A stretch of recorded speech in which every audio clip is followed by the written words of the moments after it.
Bienvenidos a Noticias de hoy. Mi nombre es Tom Addison. Y yo soy Diana Henderson. En la noticia de hoy, chimpancés no believers. Los fanáticos de Justin Bieber son conocidos como believers y pueden ser un grupete interesante. La sola mención de Justin Bieber hace que sus fans se enloquezcan. ¿Es a causa de su apariencia, actitud de chico malo, su talento como músico o una combinación de todo esto? Este joven cantante canadiense parece tenerlo todo. De todos modos, parece que no a todo el mundo le gusta su música. Así es.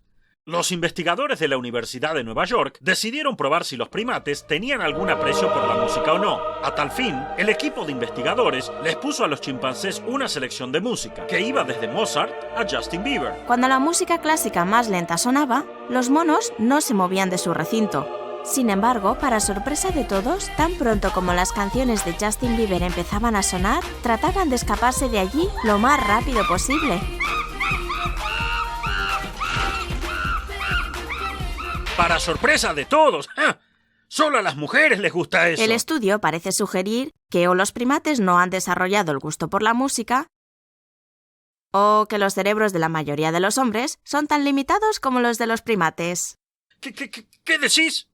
Bueno, esto es todo por hoy. Hoy, al igual que los primates, algunos humanos tratan de huir tan pronto como oyen algo que no les gusta.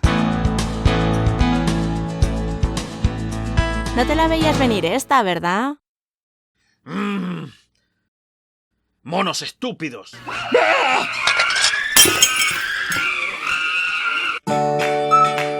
Si querés ser rico y feliz, por favor dale me gusta a este video y suscríbete. Y si no lo haces, suscríbete a los Teletubbies.